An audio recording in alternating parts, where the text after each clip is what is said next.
ম্যাচের শুরুতেই দুর্দান্ত এই গোল করার পরও কোনো উদযাপনের ইচ্ছেই নেই ইরানের স্ট্রাইকার আলীর। থাকবেই বা কী করে? নিজ দেশে পরিবার পরিজনের জীবনের নেই কোনো গ্যারান্টি, তবুও কেবল দায়বদ্ধতা থেকে খেলছেন ফুটবল ম্যাচ। উদযাপনের জায়গায় তাই প্রতিবাদী ওদের একমাত্র ভাষা। গোল করে ক্যাপ্টেন মেহেদীর এই নীরব প্রতিবাদ, আর ম্যাচের শুরুতেই কোমলমতি নিহত শিশুদের ছবি প্রদর্শনী। মাঠের ফুটবলটা দিয়ে যেভাবে সম্ভব প্রতিবাদ করছেন ইরানের ফুটবলাররা।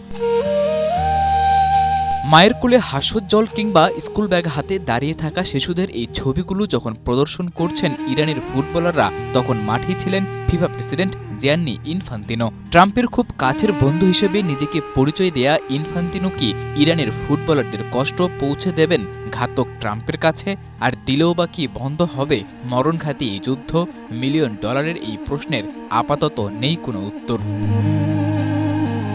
ইরান আমেরিকার এই যুদ্ধের মধ্যে অন্যতম আলোচনার বিষয়, বিশ্বকাপের ম্যাচ খেলতে ফুটবলাররা যুক্তরাষ্ট্রে যাবে তো? ইরানের ক্রীড়ামন্ত্রী তো বিশ্বকাপ থেকে নিজেদের সরিয়ে নেয়ার ঘোষণা প্রায় দিয়েই ফেলেছিলেন। কিন্তু বিশ্বকাপের আগে ইরানের প্রীতি ম্যাচ খেলে এসব প্রস্তুতি নেয়া কিছুটা আশা জাগিয়েছে নতুন করে।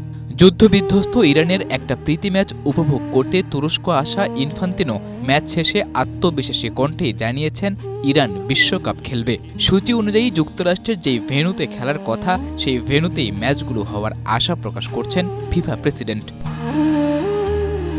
তুরস্কের আন্তালিয়া স্টেডিয়ামে কোস্টারিকার বিপক্ষে প্রীতি ম্যাচে ৫-০ গোলের বড় জয় নিয়ে মাঠ ছেড়েছে ইরান। এর আগে নাইজেরিয়ার সাথেও বেশ লড়াই করেছে দেশটা। বিশ্বকাপের আগে প্রস্তুতির ১৬ আনা কমপ্লিট মেহেদী তারিমের দলের। সংঘাত আর বড় আকার ধারণ না করলে যুক্তরাষ্ট্রের বিরুদ্ধে তাদেরই মাটিতে প্রতিবাদ জানানোর জন্য হলেও বিশ্বকাপে অংশ নিতে পারে ইরান।